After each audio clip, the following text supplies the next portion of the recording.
Welcome to UX Banter Season 7, where design leaders, innovators, and changemakers share their stories, insights, and passion for human centered experiences. This season, we are exploring AI driven design, inclusive UX, enterprise strategy, and the evolving role of designers in a rapidly changing world. I'm your host, Dushyant Kanungo. This podcast is presented by Galaxy UX Studio and powered by Galaxy Weblinks, an Inc. 5000 company. Hello, everyone. Welcome to another episode of the UX Banter podcast. I am your host, Dushyant Kanungo, and today we are delighted to welcome someone who has built his career across enterprise platforms, government projects, and grassroots communities, bringing clarity and purpose to every environment he steps into. He shapes product direction, champions inclusive and accessible design, and is a dedicated mentor who invests in the next generation of designers and keeps the community growing. Please welcome Executive Director of Calgary UX, Luis Berumen. Hi, Luis. Welcome to the show. Hi. Wow, that's a great introduction. I'm like, do I do all of that? I guess so. I Thank you hope so I much. introduced the right person. Yeah. No, I do. I just sometimes feel like, wow, it's a lot, but it doesn't feel like that. Yeah, all right. No, no, you deserve all the praise and the credits because you have been active in the community and the work that you do around. And considering the community, particularly UX designers, we feel a lot lonelier when we are left to our devices. And the biggest concern that rises to the occasion is always going to be that imposter syndrome that what the hell am I doing with my life? And if I am right Yeah. in doing something or saying something. But that aside, what is your story? That's the first thing that we would like to know. And because Okay. most of us designers, they have walked very different paths and careers earlier on to become the design leaders. We definitely want to hear that what was with you that made you you. Well, okay, I'm 45 years old, so let's say I'm going to try to summarize, and I don't think anybody's going to do a biopic about me anytime soon. So let's say my inclination towards design came when I was just a kid, right? Let's say that you're a kid and you're obviously small, your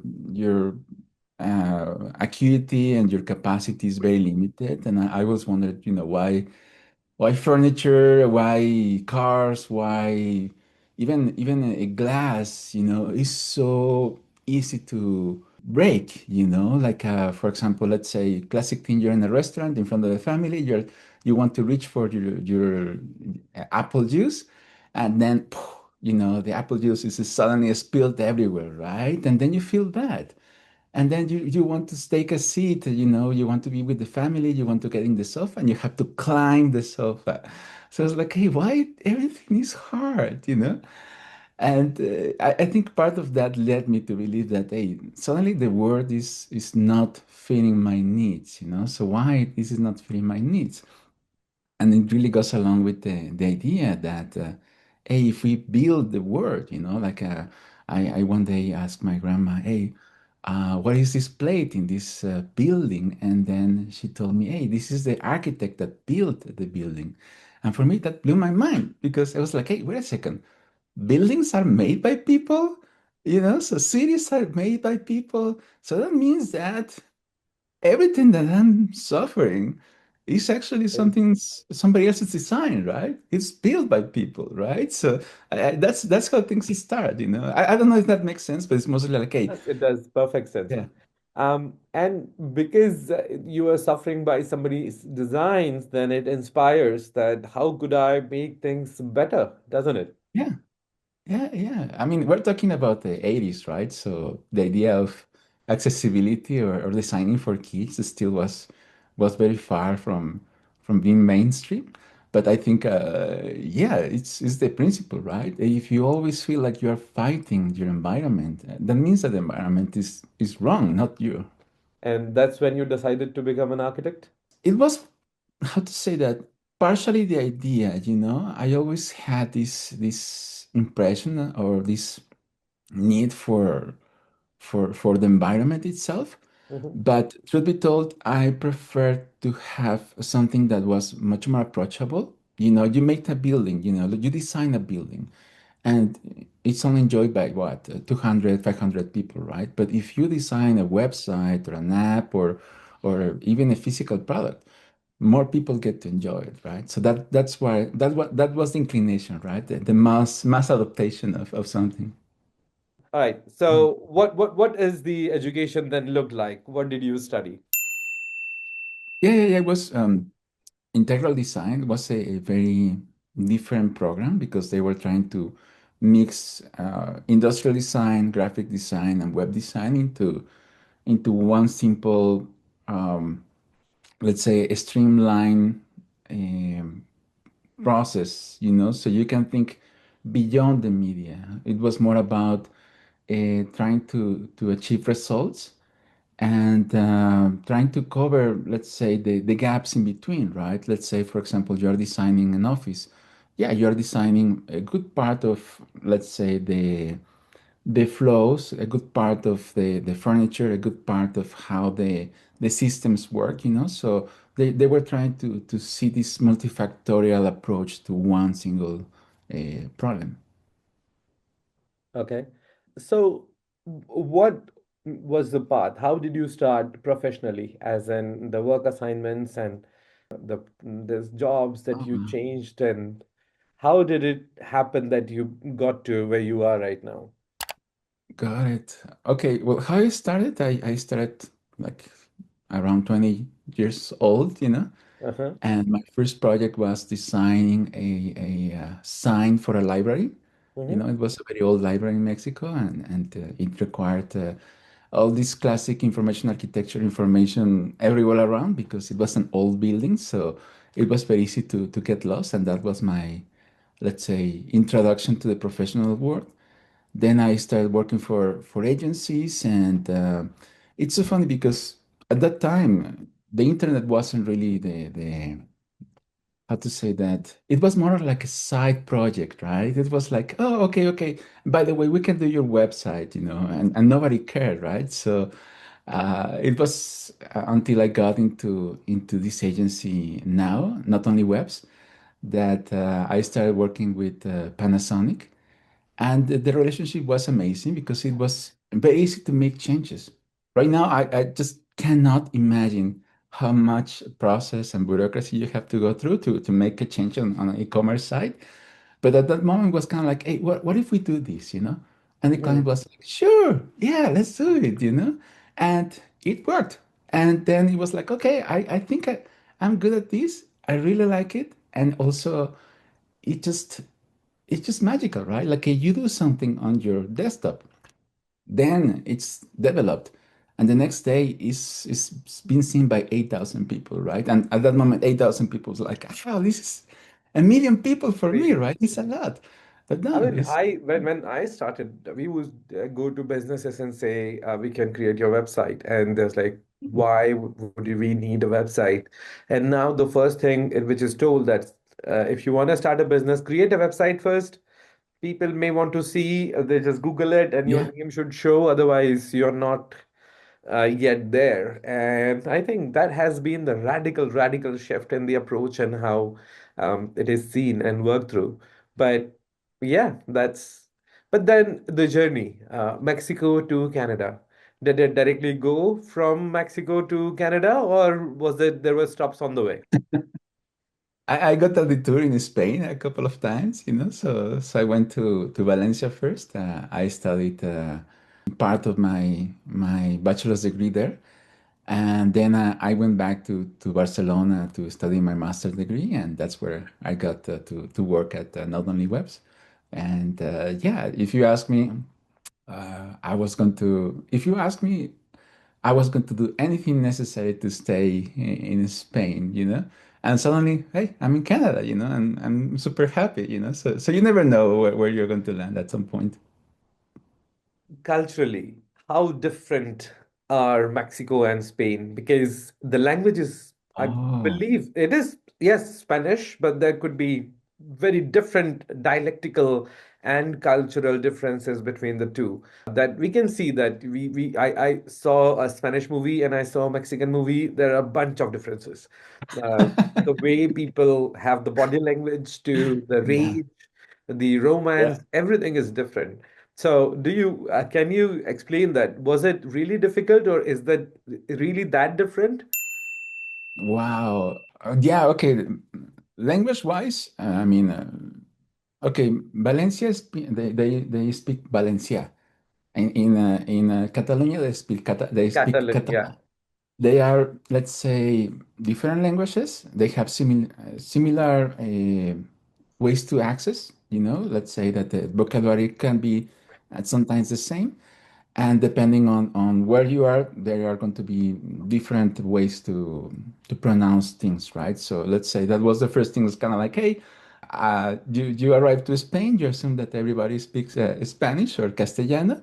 It's like, no, wait a second. There are so many different languages that you have to acknowledge, right? And for me, part of joining these communities and making friends was learning some of that, at least just good enough so I can understand what's going on. And while working, I had to learn a bit more. Don't ask me now because I forgot everything, but at least just good enough to be in a meeting. And same thing, right? Being able to interact and know what's going on. So What language about is, what about Mexico? Is just one Spanish, or there are versions of it there as well? oh, wow, that's a good question. Okay, Mexico, let's say that. Okay, let's say diversity in Mexico is multiplied by 10, right? We have so many circumstances where either history has shaped some communities. Obviously, we have quite a lot of indigenous people that somehow we have left behind. And also, we have several influences from multiple cultures, right? So, let's say we have Chinese, Japanese, French, British, American, and so on, right? So, all of that, and recently Korean, right? So, all of that gets mixed together and creates this kind of like a hot pot of everything, right? So suddenly you are in one part of one city and you can hear the accent of that part of that city. And then you go to another part of that city and then you hear different words, different accent, and it's very easy to identify where everybody's coming from, right? So that can be good because you have that diversity, but that can be bad because some, let's say, pronunciations or expressions can be, let's say, Misunderstood. yeah.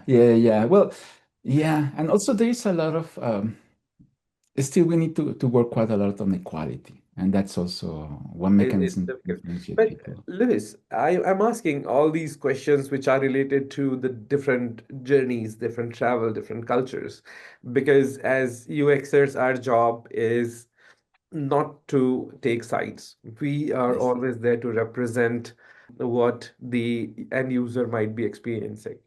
And so I believe I come from a very rich culture. The Indian heritage is immense, and we have about 35 official languages and 3,000, 2,000 dialects or something. So the language richness, even it behaves on people's cultures in multiple ways as possible.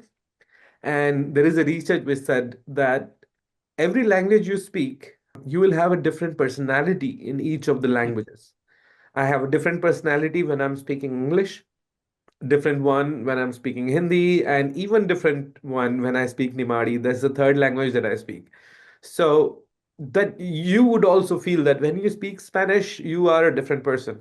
When you're speaking Yeah. English, it's altogether a different way of representation, a different person which is being projected. But Yeah. during every stage of that translation, that conversation, all the culture that we have ingrained or observed over the period. I mean, Mexican culture, beautiful. You talk about food, you talk about the clothes, the traditional rituals, and everything about it. I think there's full of colors, full of life, and that life part of it plays a vital role because we come from the hotter parts of our planet, And that gives us the sustainability that yes, we can actually do stuff that people in Canada may not be able to. You know what I mean? Yeah, yeah, totally.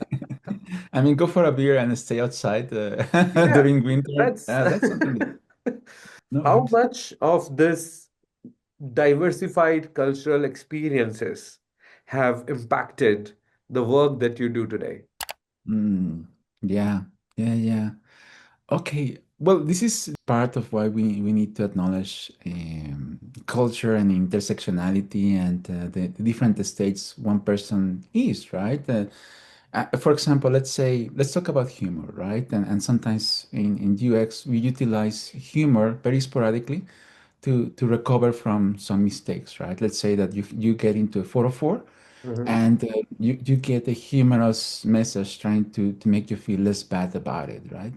So let's say humor in Mexican, let's say Mexican Spanish is very different from humor from Spain, right? And same thing with humor in Canada, right? It's and sometimes trying to appeal those sensitivities can be so demanding that maybe some people shy away from And fully people say, why is investing. this funny? This doesn't work, and you think it is funny. Yeah, No. yeah, yeah. It's like, why are you doing that to me? You're humiliating me when I'm already down, you know. Think It's this is not a joke?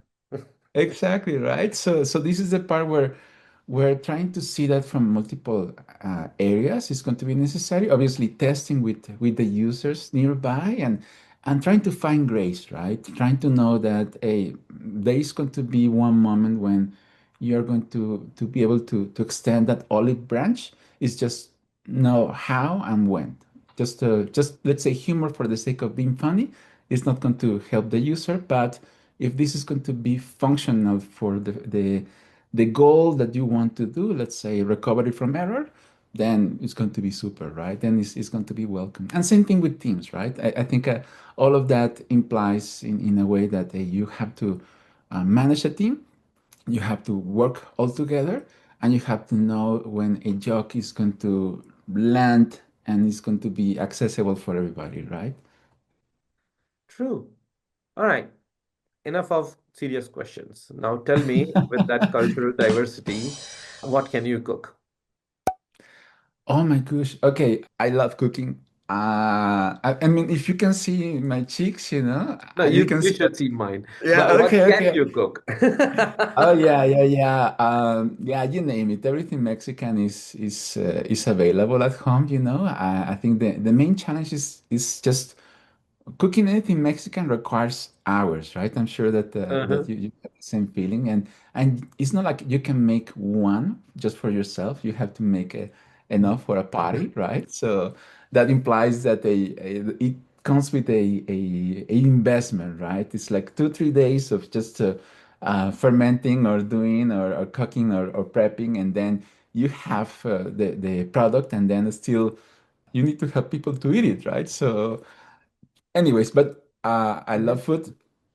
Everything Mexican, fantastic. I make a really good paella, because I spent some time in Valencia. Um, yeah, what else? At home, my wife is Korean, so Oh, wow. so there is this So the this the Korean dishes, my family, that is one thing that we do. If we go to a Pan Asian restaurant, Korean has to be on the top of the menu. Always yes, decided that it is going to have some kimchi involved before the food is served. And talk about the K-pop, the entire cultural phenomena that has happened, and India is crazy about Korea. And just tell your wife, hi from India, and congratulations on winning the cultural war across the world. yeah, And they've yeah, done yeah, immensely well. I mean, and on so many levels, I feel that our culture and Korean culture, they have so many things in common, particularly the entire dynamic between parents and children. That actually resonates whenever we are watching K-dramas, which is very different from anything from the West. So yes, it feels oddly at home that you're watching something which is not made in India, but resonates with the cultural principles of what we do every day in our lives. And that's fun. yeah, yeah, yeah. All No, right. that's incredible. Yeah. What's your favorite drink? Oh boy. Okay. I don't drink alcohol, but um, I guess the first thing that you will see me doing every time in the morning is coffee. Okay. So coffee plays a very important role in my life for many reasons. And my favorite coffee is, I'm not going to say the coffee shop because it's not sponsored by them, but they produce a really good cappuccino. And that's where you will see me somewhere between 1 to 2 p.m. If I want to take a break from work. All right. And your favorite holiday destination? Don't say Mexico. Oh, holiday destination. Okay, that's an interesting question. I love Korea. Korea is for me is kind of like a visiting the future. They're amazing. Um, if I have to think about, but it's let's say it's visiting family, right? So it's not exactly holiday. But if I have to think about holiday, is Florence in Italy. That's kind of Hmm. like the most beautiful, amazing place with I the mean, gelatos. just think about this conversation. Indian Yeah, food, Mexican food, Italian food, and Korean food. We just yeah, won the podcast wars. And yeah. Well, I mean, food is important. For a while, I worked for a museum called Food Culture Museum, and they were trying to record all the historical artifacts related to food, right? So you see African pieces or multiple representations of the last dinner, and it's incredible, right? Because I mean, it's so entrenched in our genetics, in our environment, in our culture, that is a great representation of what can come out organically and how we can nurture ourselves, right? So it's a really beautiful idea. I don't think it's around anymore, but as a workplace and concept, I love it. on a side note, I'd like to say I love street food in Europe, particularly that they sell in Amsterdam, and also the food that you can buy in Vienna. Those hot Mm. dogs are to die for, and schnitzel is something that everybody should try. And if you Yeah, ever happen to be in America, do try Wendy's burger. There's no connection or sponsorship, but I just like it. So there we are. yeah, totally. Yeah, totally. Yeah, well, that's another part, right? Don't make anybody feel bad about anything. We say we love food, so that's that. Yeah. Well, that's another thing. Like how you live a street is how you interact with the food in the street, right? So here in Canada, we don't have that. We don't have the concept of street food.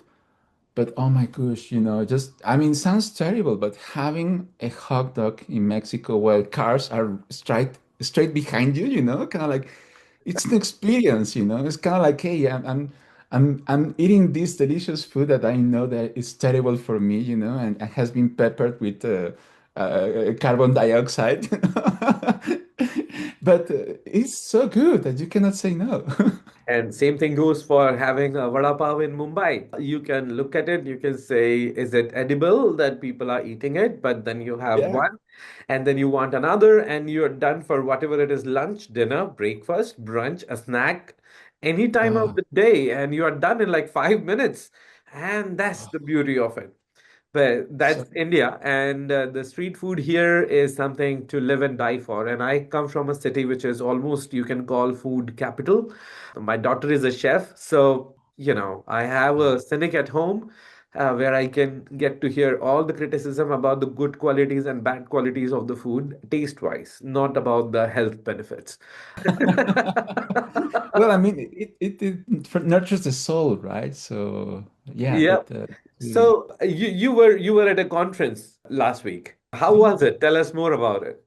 Oh, it was fantastic. We were so lucky to bring so many amazing speakers, and we brought around 270 people together and celebrate the moment, and it was incredible because this is the second time that we do it. There was this conference that was happening in Edmonton for almost 12 years already, I think.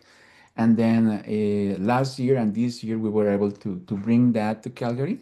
Just to give you an idea, Edmonton and Calgary, they are 3 hours apart. They're in the same province, and we wanted to create this sort of super highway of talent, right? Being able to send people from Edmonton and to Calgary, and being able to share ideas, because despite that the cities are in the same province, still they are very different, and how we live UX is applied in different industries. So that really makes it very appealing. You have been very instrumental in the community engagements. You have been a mentor, you have been the organizer of all the meetups and the social circle that you keep alive in the UX circle, the part of it in your part of the world and your little corner where you really want to make sure that community progresses. What inspires or motivates you to do that? All right. Well, I guess that came from my experience in Barcelona, right? So let's say Barcelona and Calgary, when I came 20 years ago, I haven't checked, but they were the same population. You know, it was like 1.5 million in both places. And when I came from Barcelona, I was like, "Hey guys, I was able to establish myself in one of the most creative and also competitive creative markets in the world." And I came here, and it's like, "Yeah, sure, whatever, nobody cares." So it was like, okay, wait a second, there is something broken here, right? So still the level of maturity when it comes about culture and creativity wasn't really up to par. And I was really wondering why, right? Because Calgary is a very rich city. It's rich. It has beautiful landscapes. It has a lot of art, but most of that art is somehow hidden. And it has great institutions that you can build things around.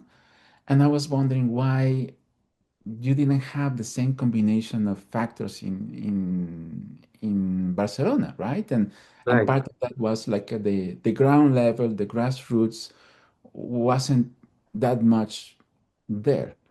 So basically, you have to create a group of people that where they mingle constantly, they exchange ideas, they create human connections, right? And that's exactly what really brings creativity and innovation. So in many ways, I just took a bit of nostalgia from Spain and from Mexico.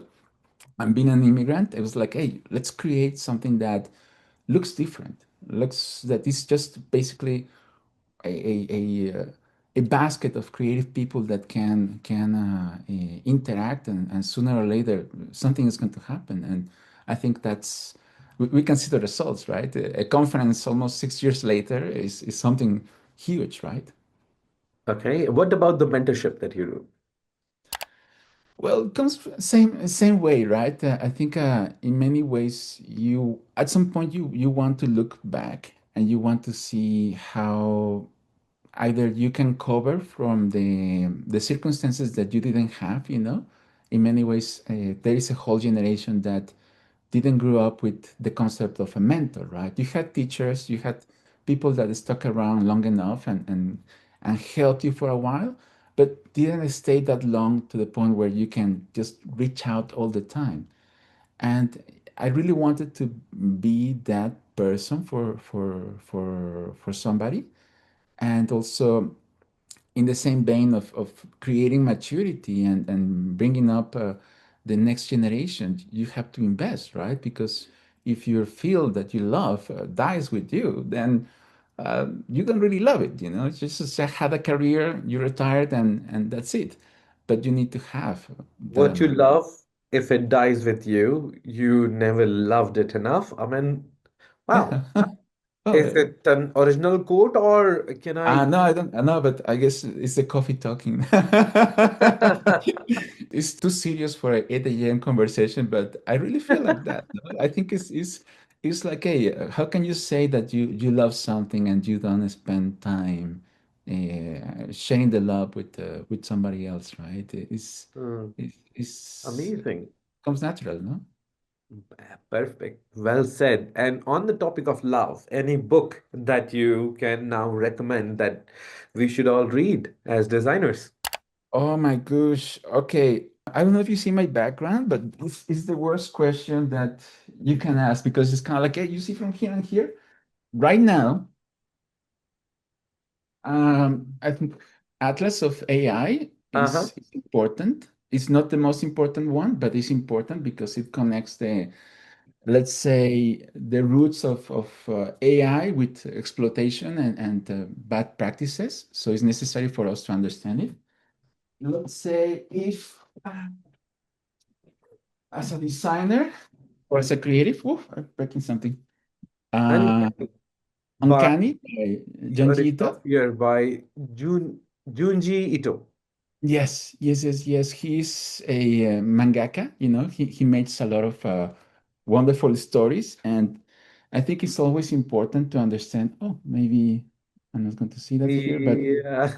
yeah, it's scary stories. But I think as designers, you need to understand, let's say, experiences, right? So he explores terror, he explores horror. So basically, it really helps us to understand how these feelings happen and how he managed circumstances to be able to cause that in a 2D environment, which is very limited, right? And you have to scare the audience, but the audience has control on what they can see and what cannot, right? So in the same way, for example, Brené Brown, Atlas to the Human Heart, she explores feelings, right? And I think beyond methodology and beyond processes and technology, if we are building human experiences, we need to try to understand how kind of like the sublime works, how hate works, how shame works, and that helps us to one relate much better, but also have the correct arguments to be able to express some ideas, right? Because the sublime is weird, right? It's beautiful, but it's scary at the same time. So yeah, let's say at least for now these three. But if you give me half hour, I can make a list because it's just something that I love. Well, there's one very good friend of my wife, and she is creative artist and a teacher, and she teaches paintings. And Mm, the way she paints, once I had the privilege to see her collection, and she paints based on so a rag is a way something is sung. It's a pattern, the different melodies that can be defined. So each song that you will have will be based on a particular rag. So we have one particular rag for rains to arrive. We have rag for sadness, for happiness, and they all belong to the very classical art of Indian music. Is the classical music is based on raga, that's and awesome. what she does is that she paints based on particular rag, so you can visually see the music. And the way she does it is that just puts on the headphones and goes for days listening to one rag, and whatever she feels is what you see in the painting. And you can see that the music, if you just play the music, you can see that why it is there. Or if you have any inkling that what sort of music should play with the visual that you're watching, you can hear the paints themselves. And I do understand that when that kind of connection, that type of relationship comes to be, you are in forefront of whatever you are designing, whatever you are creating, and that completely in sync with what you were saying just before I derived this conversation. You may think that I was looking a bit disinterested, but no, I was thinking about this friend of mine about. Yeah, no, that's amazing. I would love to check out the Yeah, work. I just that makes me another nudge that I really need to see ways that I can collaborate or find ways to collaborate with work-wise, just to see how Yeah, UX and RAG and the creative paintings can work together. There has to be a yeah, way. yeah. Well, I mean, it's like when you start drawing, and you discover that there are so many shades, and the shades can have color, and suddenly they're bouncing in different directions, And it's similar as feelings, right? Sometimes you have your user journeys, you know, and you have the happy face, sad face, somewhere in between. But actually, people have like three different feelings at the same time, and they're uh, somehow either inherited or tilted or influenced by so many things that it's not only your application, right? And that's the part that you need to kind of like dig deeper in how you feel and how people feel and just get how to say that in this constant moment of understanding your heart, right? And that's so hard. It's really really hard. Right. So, as we both originate and come from countries which are like under construction, I don't like the word developing nations. Our countries are under construction right now. The others are under maintenance, but ours is under construction right now. And the journey and the path, coming from the very heart of Mexico and then doing the journey, making it to different places, bringing and building a career in Spain, and then moving on to Canada. And so, what do you think that if anybody wants to follow your footprints, what advice would there be for them? Or just in another word, what advice would you give to yourself 20 years ago? Oh wow. Okay. I guess there are a couple of things. One is I think my impression of Mexico is always going to be an amazing place, right? And I think the ever state of transformation, destruction, and creation is there. We haven't seen a single day of peace since I don't know 1,000 years ago, right? So it's been always in conflict. So that's something that I need to acknowledge. I don't want to feel that it's necessary, but it's the nature of a country. It's always been in constant influx. I hope things slow down, just because I don't know if you have checked the news, but that's how it goes. And I really feel like if everything it's in place, it could be a magnificent, amazing place to live. Um, for anybody that wants to go out there and wants to make a career, I guess the first thing that I should ask is like, hey, you should know that you can do it. You know, it's in Mexico we have or we used to have this feeling that if you haven't been working internationally, there is a big gap. But you will soon discover that if you're in a room with a bunch of creative people, soon you will be able to participate. You will be able to be at their level. Doesn't matter where they're coming from, and that's something that we need to work hard to work on our self-esteem, but also we have so much to offer that I think that is soon going to be a given, right? There is this opportunity and this feeling to propose something internationally. If you are going to migrate, I guess the first thing that you need to know is that you're going to experience rejection, you're going to experience loneliness, you're going to potentially be target of some bad practices from different places, right? So, but that shouldn't define you. That shouldn't be the moment that you stop and you say, "Well, I'm not going to show up anymore." The contrary, it's just one way for you to build resilience and keep on going, right? It's not easy. Sometimes the practices that I'm talking about are very insidious. You know, you will not see that systematically, but that's another reason to work hard, right? To be able to find the right place and the right spot for you. Did Finding that your does it make place sense? in the world is always difficult, and Yeah, it's just you have to trust yourself and just keep on moving. I think that's a yeah. great piece of advice to end our show today. And Luis, it has been wonderful, wonderful discussion. And I thank you very much for joining us for today's episode. My pleasure. It's been an honor, and thank you so much for spending the time with me and asking so many wonderful questions. I really feel like if you ever go to Canada and come to Calgary, yeah, we should go out and well, actually, don't go out. Come over. I will make Mexican food for you.